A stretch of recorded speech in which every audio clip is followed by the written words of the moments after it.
حیا کا غلبہ اتنا زیادہ تھا کہ عورت کی طرف میلان نہیں تھا. اب اس کے بھی دو مفہوم بیان کیے گئے کہ عورت کی طرف میلان نہ ہونے کا کیا مطلب ہے. بعض لوگ تو اس طرف گئے ہیں کہ نکاح کی رغبت بھی نہیں تھی, لیکن راجح قول یہ ہے کہ ایسا نہیں ہے. نکاح کی رغبت کا ہونا یہ تو پیغمبروں میں ایک صفت ہوتی ہے نکاح کی, یہ مطلب ہے نامحرم عورت کی طرف. تو عام لوگوں کی طبیعت کیا ہوتی ہے کہ کوئی نامحرم عورت جب جا رہی ہو, خوبصورت عورت ہو, دیکھنے کا دل کرتا ہے, لیکن وہ خدا کے خوف سے نظر جھکا لیتے ہیں. لیکن بعض لوگ تقوی کے ایسے اعلیٰ مقام پر ہوتے ہیں کہ حیا کا اتنا زیادہ غلبہ ہوتا ہے کہ ان کی طبیعت میں وسوسے کے درجے میں بھی میلان نہیں ہوتا. جیسے یوسف علیہ السلام کے بارے میں آتا ہے نا, وَلَقَدْ هَمَّتْ بِهِ وَهَمَّ بِهَا, سورہ یوسف میں, کہ جو عزیز مصر کی بیوی تھی اس کے دل میں بھی خیال پیدا ہوا اور یوسف کے دل میں بھی میلان پیدا ہوا. تو میلان پیدا ہونا ایک نیچرل چیز ہے, لیکن یوسف علیہ السلام نے اپنے اس میلان پر خدا کے خوف کی وجہ سے قابو پا لیا. لیکن یحییٰ علیہ السلام کی طبیعت ایسی تھی کہ میلان بھی پیدا نہیں ہوتا غیر محرم کی طرف.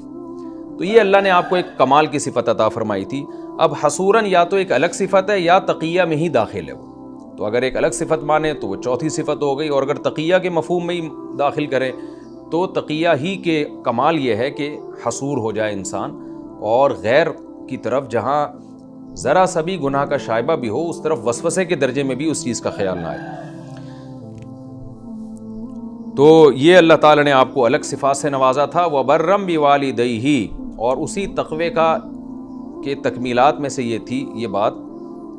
حنان اور زکوٰۃ میں نے بتایا نا دل کی صفات, اور تقیہ کا مطلب جو عملی صفات تھیں, تو ان عملی صفات میں تقوی تھا. اس تقوی کا ایک مظہر یہ بھی تھا کہ برم بوالدیہ, اپنے والدین کے ساتھ بہت زیادہ اچھا سلوک کرنے والے, کیونکہ جس کے دل میں اللہ کا خوف ہوتا ہے وہ والدین کے ساتھ بہت اچھا سلوک کرتا ہے. تو یہ دعا مانگی زکریا علیہ السلام نے, اور اللہ نے آپ کی دعا قبول کی, اور فرمایا کہ اس صفات کا اس سے پہلے میں نے پیدا نہیں کیا. قال ربی انا یکون لی غلام, زکریا علیہ السلام نے فرمایا اے میرے رب میرے اولاد کیسے ہو جائے گی. وکانت امراتی عاقرا, میری بیوی تو بانجھ ہے. وقد بلغت من الکبر عتیا, اور میں بڑھاپے کی بھی انتہا کو پہنچ چکا ہوں. کیا مطلب یہ کہ اللہ تو نے مجھ سے اولاد کا تو وعدہ کر لیا, خوشخبری مل گئی, اس کی صورت کیا ہوگی؟ کوئی فرشتہ مجھے اولاد لا کے گود میں میری زوجہ کی گود میں رکھ کے چلا جائے گا؟ کیونکہ اس بڑھاپے میں حمل تو ٹھہرتا نہیں ہے, نہ میرے اندر زوجہ سے مقاربت کی قوت اور طاقت ہے, اور نہ میری زوجہ کو جو ایک جوان عورت کو حیض آتا ہے, مینسز آتے ہیں, وہ بھی نہیں آتے. تو اس میں تو اولاد کا امکان اسباب کی دنیا میں ختم ہو گیا. اب تو نے جو وعدہ کیا ہے تو اس کی صورت کیا بنے گی؟ یہ حضرت زکریا علیہ السلام کو اولاد کا شوق اتنا تھا نا کہ جب کوئی آپ سے وعدہ کر لے, یعنی ایک اشکال ہوتا ہے نا کہ بھئی جب اللہ نے وعدہ کر لیا آپ کو اولاد مل جائے گی, تو زکریا علیہ السلام کو تسلی ہو جانی چاہیے تھی, بیٹھ جاتے بس جیسے اللہ دینا چاہے گا دے دے گا. پھر اللہ سے سوال کیوں پوچھ رہے ہیں کہ کیسے ہوگی؟ اس کا جواب یہی ہے کہ جب کسی چیز کا بہت زیادہ شوق ہوتا ہے انسان کو اور خوشخبری ملتی ہے, تو یہ اس کے دل میں یہ خیال آنا کہ اللہ اس کی کیا صورت ہوگی, یہ کیسے ہوگا, یہ نیچرل ہے. اور پیغمبروں کا اللہ سے تعلق ہے, لہذا زکریا علیہ السلام نے اللہ سے پوچھا ہے اللہ انا یکون لی غلام, میرے اولاد ہوگی کیسے؟ وکانت امراتی عاقرا, بیوی بانجھ بھی ہے اور میں بھی بڑھاپے کی انتہا کو پہنچ گیا, اب کوئی فرشتہ لا کے ہمیں بچہ دے گا, پکڑائے گا, یہ کیا صورت بنے گی؟ تو قال کذالک, اللہ نے فرمایا کذالک, اسی طرح ہوگا, تجھے اولاد ملے گی. کیسے ملے گی؟ یہ میرا, یہ یعنی اس میں اللہ نے اشارہ کر دیا کہ جیسے اولاد سب کے ہوتی ہے ایسے ہی تجھے ہوگی. یعنی تو جو یہ کہہ رہا ہے کہ میں بوڑھا ہو گیا, بیوی بانجھ ہو گئی, اس کی اللہ کی نظر میں کوئی حیثیت نہیں ہے. ایسے ہی اولاد ہوگی جیسے نیچرل طریقہ اولاد کے پیدا ہونے کا ہے. کیوں؟ وقد بلغت هو علی ہین وقد خلقتک من قبل ولم تک شیئا, کہ یہ کام مجھ پر بہت آسان ہے. یعنی تو یہ اشکال کر رہا ہے کہ میں بوڑھا اور بیوی بانجھ, تو یہ تیرے لیے عجیب بات ہے, میرے لیے عجیب بات نہیں ہے. ہوا علی ہین, یہ سب کام مجھ پر بہت آسان ہے کہ عورت بانجھ ہو اور شوہر بوڑھا ہو پھر بھی میں اولاد دے سکتا ہوں. اور اس کی دلیل کیا ہے؟ وقد خلقتک من قبل, اے زکریا اس سے پہلے میں نے تجھے بھی تو پیدا کیا ہے. ولم تک شیئا, اور تو کچھ بھی نہیں تھا, پانی کا ایک قطرہ تھا جس سے میں نے تجھے بنا لیا. تو جو پانی کے قطرے سے انسان بنا سکتا ہے وہ بڑھاپے میں اولاد نہیں دے سکتا. یہ کوئی اچھمبے کی بات نہیں ہے, کوئی آسمان سے فرشتہ نہیں آئے گا, ایسے ہی ہوگا جیسے سب کے اولاد ہوتی ہے. اب زکریا علیہ السلام پھر اللہ کے سامنے گڑ گڑانے لگے, کیونکہ اب زکریا علیہ السلام کو یقین ہو گیا بھائی بیوی کو حمل ٹھہرے گا اور اولاد ہوگی. رب اجعل لی آیا, اے اللہ کوئی علامت بتا دے, کیونکہ پہلے زمانے میں نہ الٹرا ساؤنڈ ہوا کرتا تھا اور نہ کوئی جو ہے وہ جدید آلات تھے جس سے حمل کا پتہ چلتا. 3 4 مہینے کے بعد جا کے جب بچے کا ایک پیٹ میں وزن ہوتا تو عورت کو احساس ہوتا. زکریا علیہ السلام اتنے خوش تھے اور اتنی اولاد کی طلب تھی آپ کو کہ گویا کہ مچلنے لگے.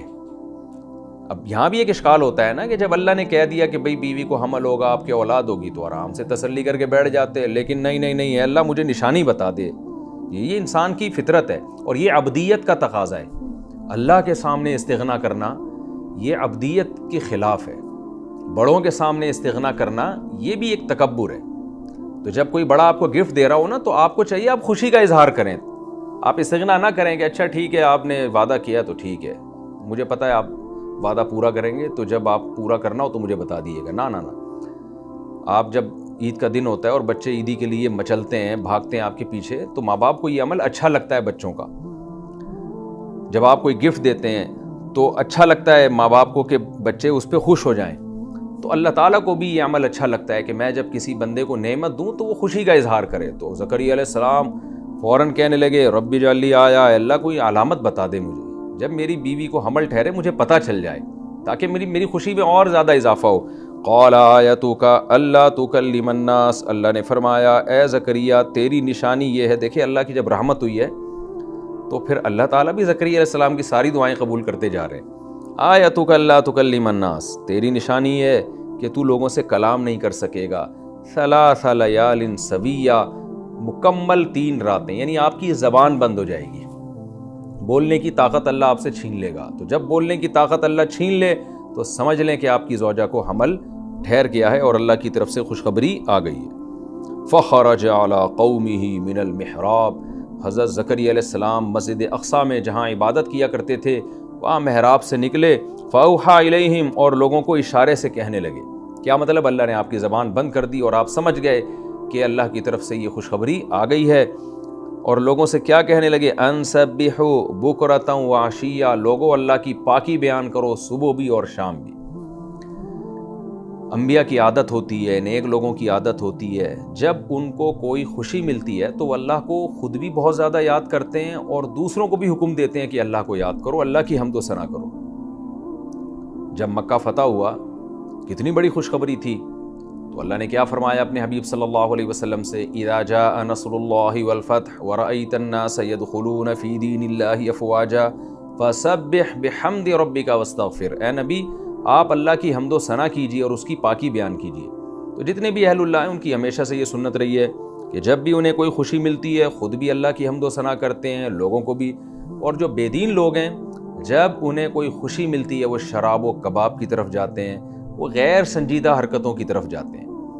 تو زکریا علیہ السلام نے اپنی قوم سے فرمایا ان سبحوا بکرۃ وعشیہ، لوگو اللہ کی پاکی بیان کرو صبح بھی اور شام بھی، یعنی کثرت سے اللہ کا ذکر کرو. یا یحییٰ خذ الکتاب بقوہ، حضرت زکریا کے اولاد ہوئی اور یحییٰ علیہ السلام شعور کی عمر کو پہنچے. 7 سال کا جو بچہ ہے نا، یہ وہ عمر ہوتی ہے جس میں اس میں کچھ سمجھنے کی صلاحیت پیدا ہو جاتی ہے. تو تھے بچے، مگر جب سن شعور کو پہنچے، کچھ نہ کچھ آپ میں شعور پیدا ہوا، تو اللہ نے یحییٰ علیہ السلام سے کیا فرمایا؟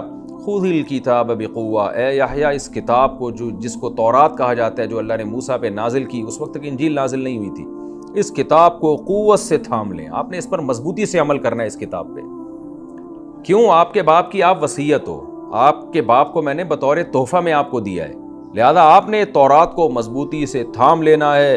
وَآتَيْنَاهُ الْحُكْمَ صَبِيًّا، اللہ کہتے ہیں ہم نے آپ کو بچپن میں ہی علم عطا کر دیا تھا، نہ بلوغت سے پہلے ہی اللہ نے علم عطا کر دیا. بعض نے یہاں حکم سے مراد نبوت لی ہے، وہ بھی ایک مضبوط قول ہے.